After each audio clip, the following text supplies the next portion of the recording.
എല്ലാവരും സുഖമായിട്ടും സേഫായിട്ടും ഇരിക്കുന്നു എന്ന് വിശ്വസിക്കുന്നു. പുതിയൊരു എപ്പിസോഡിലേക്ക് എല്ലാവർക്കും സ്വാഗതം. അപ്പം നമ്മൾ വ്ളോഗ്സ് ഒക്കെ ചെയ്തിട്ട് ഒത്തിരി നാളായി. അപ്പോൾ ഇന്നത്തെ വീഡിയോ ഒരു വീക്കെൻഡ് വ്ളോഗാണ്. Watch and enjoy.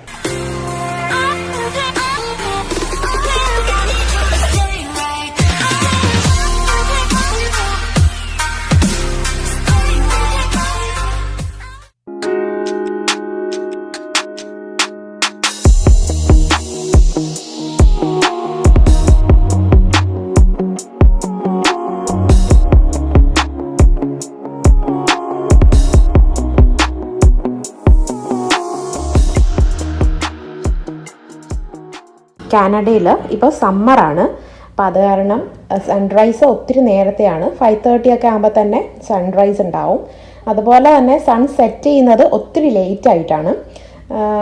9 o'clock ഒക്കെ ആവും. 9 PM സൺ സെറ്റ് ചെയ്യുന്നത്. അപ്പോൾ അതുവരെ നല്ല വെയിലുണ്ടാവും. ഇപ്പോൾ UV ഇൻഡെക്സ് നല്ല ഹൈ ആണ് ഈ ഒരു സമ്മർ ടൈമിൽ. അപ്പോൾ അത് കാരണം നമ്മൾ UV ഇൻഡെക്സ് ഒക്കെ ചെക്ക് ചെയ്തിട്ടാണ് പുറത്തോട്ട് ഇറങ്ങുന്നത്. ഭയങ്കര ചൂടാണ് വെയിലിന്. അപ്പോൾ നമ്മുടെ സ്കിന്നിനൊന്നും അത്ര നല്ലതല്ല ഈ ചൂടത്ത് നമ്മൾ പുറത്തിറങ്ങുന്നത്. അപ്പോൾ നമുക്ക് UV ഇൻഡെക്സ് ഒക്കെ 0 ആയിട്ട് പുറത്തിറങ്ങാനാണ് നമ്മൾ മാക്സിമം ശ്രമിക്കാറുള്ളത്. കൊച്ചുകുട്ടികളെയൊക്കെ കൊണ്ട് പുറത്തിറങ്ങുമ്പോൾ അതൊക്കെ നമ്മൾ പ്രത്യേകം ശ്രദ്ധിക്കേണ്ട ഒരു കാര്യമാണ്. അപ്പോൾ നമ്മൾ ഒരു 8 o'clock ഒക്കെ കഴിഞ്ഞിട്ടാണ് നോർമലി ഈവനിങ് 8 o'clock ഒക്കെ കഴിഞ്ഞതിന് ശേഷമാണ് പുറത്തിറങ്ങുന്നത്. ജസ്റ്റ് നല്ല ഗ്രീനറി ഒക്കെ ആയത് കാരണം പുറത്ത് നല്ല ഒരു അപ്പിയറൻസ് ആണ്. അപ്പോൾ ഇവിടുത്തെ മേജർ അട്രാക്ഷൻ എന്ന് പറയുന്നത് എൽം ട്രീ ആണ്. ഈ കാണുന്നതാണ് എൽം ട്രീ. ഈ ഒരു എൽം ട്രീ 75 feet ഹൈറ്റ് ഉള്ളൊരു ട്രീ ആയിരുന്നു. ഈ ട്രീ 2004 കട്ട് ഡൗൺ ചെയ്യേണ്ടി വന്നു. 2004 ഡച്ച് എൽം ഡിസീസ് എന്ന് പറയുന്ന ഒരു ഡിസീസ് കാരണം ഈ ഒരു ട്രീയെ കട്ട് ഡൗൺ ചെയ്യേണ്ടി വന്നു. ഈ ഒരു എൽം ട്രീ സ്പിരിറ്റ് ട്രീ എന്നാണ് അറിയപ്പെടുന്നത്. ഒഫീഷ്യലി അതിൻ്റെ നെയിം വുഡ് സ്പിരിറ്റ് എന്നാണ്. ഈ ഒരു ഫോറസ്റ്റിന്റെ പേര് ബോയസ് ഡെസ് എസ്പെറിറ്റ്സ് ഫോറസ്റ്റ് എന്നാണ്. ഈ ഒരു ഫോറസ്റ്റിന് 5 എക്കോസിസ്റ്റംസ് ഉണ്ട്. River bottom, wet land, oak forest, aspen forest, grass land. ഇതാണ് 5 എക്കോസിസ്റ്റംസ്.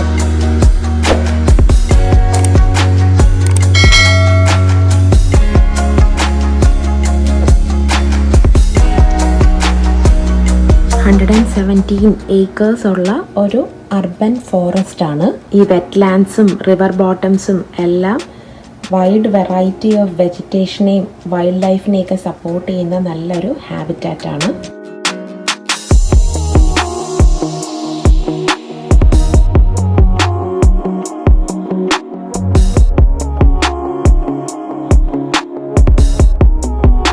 ഇത് വൈറ്റ് ടെയിൽ ഡിയേഴ്സിൻ്റെ ഒരു ഫേവറേറ്റ് റെസ്റ്റിംഗ് സ്പോട്ടാണ്. 20 to 30 ഡിയേഴ്സിനെയോളം വൈറ്റ് ടെയിൽ ഡിയേഴ്സിനെയോളം നമുക്കിവിടെ കാണാൻ പറ്റും. അതുകൊണ്ടാണ് ഇതിന് ബോയ്സ് ഹോം എന്ന് പറയുന്നത്.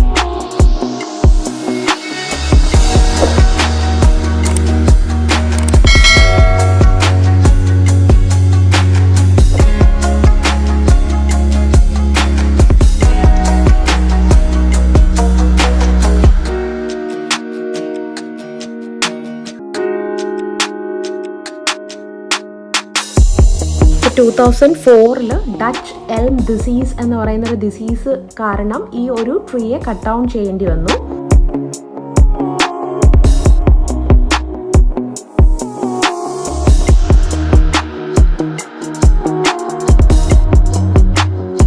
ഈ ഒരു ഫോറസ്റ്റിന്റെ പേര് ബോയസ് ഡെസ് എസ്പെറിറ്റ്സ് ഫോറസ്റ്റ് എന്നാണ്.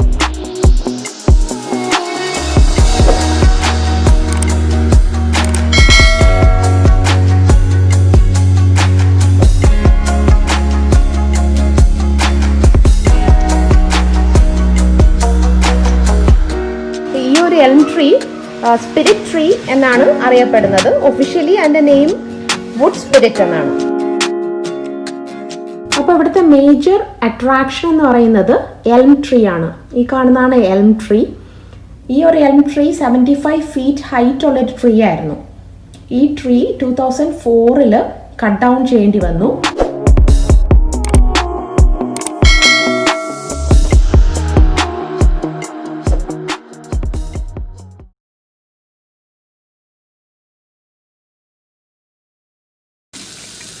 ഞാനിവിടെ കുറച്ച് പൊട്ടറ്റോ വേവിച്ച് വെച്ചിട്ടുണ്ട്. ജസ്റ്റ് മഞ്ഞൾപ്പൊടിയും ഉപ്പും കൂടി ഇട്ട് വേവിച്ച് വെച്ച പൊട്ടറ്റോ ആണ്. ജസ്റ്റ് ഒരു 1/2 കപ്പ് വെള്ളം ആഡ് ചെയ്തിട്ടുണ്ടായിരുന്നു. ഒത്തിരി വെള്ളം ആഡ് ചെയ്യേണ്ട ആവശ്യമില്ല. ഒരു 4 പൊട്ടാറ്റോ ഉണ്ട്. ഇതുപോലെ ചെറിയ പീസാക്കിയിട്ടുള്ളതാണ്. ഇതിപ്പം സ്മാഷ് ചെയ്തെടുക്കാനായതുകൊണ്ട് പീസസൊക്കെ എങ്ങനെയാണെങ്കിലും കുഴപ്പമില്ല. ഇത് ഞാൻ ഉള്ളിയും വെളുത്തുള്ളി, ഇഞ്ചി ഇതെല്ലാം കൂടി ആദ്യം ഒന്ന് കുറച്ച് ഒലീവ് ഓയിലിൽ ഒന്ന് വഴറ്റിയെടുത്തിട്ട് അതിലോട്ട് മസാലകൾ ആഡ് ചെയ്ത് കൊടുത്തിട്ടുണ്ട്. ഞാൻ ആഡ് ചെയ്ത മസാല ഒരു നുള്ള് മഞ്ഞൾപ്പൊടി, പിന്നെ കുറച്ച് മുളക് പൊടി, 1.5 ടേബിൾ സ്പൂൺ മുളക് പൊടി, ഒരു 1/4 ടേബിൾ സ്പൂൺ മല്ലിപ്പൊടി, ഇത്രയുമാണ് ആഡ് ചെയ്ത് കൊടുത്തിട്ടുള്ളത്. നന്നായിട്ടൊന്ന് റോസ്റ്റ് ചെയ്തെടുത്തിട്ടുണ്ട്. ഇപ്പോൾ ബ്രോക്കോളി എൻ്റെ ചെറിയ മോന് TV11 പ്രോഗ്രാംസിലൊക്കെ ബ്രോക്കോളി കാണുമ്പോൾ അവന് ബ്രോക്കോളി കഴിക്കാൻ ഭയങ്കര ഇഷ്ടമാണ്. അപ്പോൾ അവന് വേണ്ടിയിട്ട് വാങ്ങി ഇങ്ങനെ ഒന്ന് റോസ്റ്റ് ചെയ്ത് വെച്ച് നോക്കിയതാണ്. അപ്പോൾ ഇത് നല്ല ടേസ്റ്റി ആയിട്ട് വരുവാണെന്നുണ്ടെങ്കിൽ ഈ റെസിപ്പി ഞാൻ ഷെയർ ചെയ്യാം. ഇനി നമുക്ക് ഈ ബ്രോക്കോളി റോസ്റ്റ് ചെയ്തതും പൊട്ടറ്റോ ആയിട്ട് നന്നായിട്ടങ്ങ് മിക്സ് ചെയ്ത് കൊടുക്കാം. ബ്രോക്കോളി റോസ്റ്റ് ഇതിലോട്ടങ്ങ് ആഡ് ചെയ്തിട്ട് നന്നായിട്ടങ്ങ് സ്മാഷ് ചെയ്യണം. നമുക്ക് നന്നായിട്ട് മിക്സ് ചെയ്തങ്ങ് സ്മാഷ് ചെയ്തെടുക്കാം. നല്ല സ്മെല്ലുണ്ട് കേട്ടോ. നല്ല അമേസിങ് ആയിട്ടുള്ള ടേസ്റ്റുമാണ്.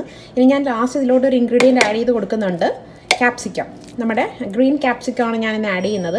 അപ്പോൾ ഇത് ജസ്റ്റ് നമുക്കൊന്ന് മൂടി വെച്ച് കൊടുക്കാം. ഗ്രീൻ ക്യാപ്സിക്കം ഞാൻ ജസ്റ്റ് കുറച്ച് ഒലീവ് ഓയിൽ ഒഴിച്ചിട്ട് പാനിലിട്ട് ജസ്റ്റ് ഒന്ന് വഴറ്റിയതിന് ശേഷമാണ് ഇതിലോട്ട് ആഡ് ചെയ്ത് മിക്സ് ചെയ്യാൻ പോകുന്നത്. നമ്മൾ ഉള്ളിയൊക്കെ വഴറ്റി അതേ പാനിൽ തന്നെ ഞാൻ കുറച്ച് ഒലീവ് ഓയിൽ ഒഴിച്ച് കൊടുക്കുകയാണ്. കുറച്ച് മതി, ജസ്റ്റ് ക്യാപ്സിക്കം മാത്രം നമുക്കൊന്ന് വഴറ്റിയെടുത്താൽ മതി. ഞാൻ ഉള്ളിയുടെ കൂടെ ഇട്ട് ക്യാപ്സിക്കം വഴറ്റാറില്ല. ഇങ്ങനെ സെപ്പറേറ്റ് ഇട്ട് വഴറ്റി ലാസ്റ്റ് ചേർക്കുമ്പോഴാണ് പ്രത്യേക ഒരു ടേസ്റ്റ്. അല്ലെങ്കിൽ നമുക്ക് ക്യാപ്സിക്കം ഇങ്ങനെ ഒത്തിരി അങ്ങ് അതിലോട്ട് മിക്സ്ഡ് ആവേണ്ട ആവശ്യമില്ല, അങ്ങ് ഉടഞ്ഞൊന്നും പോകേണ്ട ആവശ്യമില്ല. എണ്ണ നന്നായിട്ട് ചൂടായിട്ടുണ്ട്. ഇതിലോട്ട് നമുക്ക് ക്യാപ്സിക്കം ആഡ് ചെയ്ത് കൊടുക്കാം. ക്യാപ്സിക്കം ആഡ് ചെയ്യുമ്പോഴുള്ള ഗുണം എന്താണെന്ന് വെച്ച് കഴിഞ്ഞാൽ നമ്മുടെ കറിക്കൊരു പ്രത്യേക ഫ്ലേവർ കിട്ടും. ഈ ക്യാപ്സിക്കത്തിൻ്റെ അത് ഭയങ്കര ഒരു അമേസിങ് ആയിട്ടുള്ളൊരു ഫ്ലേവറും ഒരു ടേസ്റ്റുമാണ് കറിക്ക് തരുന്നത്.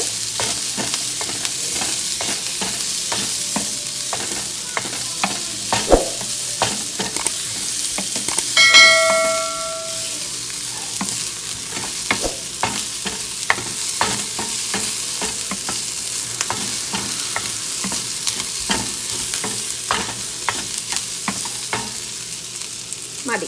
ഇനി നമുക്ക് ഒരു നല്ല മണം വരാൻ തുടങ്ങും. അപ്പോഴേക്കും നമുക്ക് ഫ്ലെയിം ഓഫ് ചെയ്തതിന് ശേഷം ഇത് നമ്മുടെ പൊട്ടറ്റോയുടെ കൂട്ടിലോട്ട് ആഡ് ചെയ്ത് കൊടുക്കാം.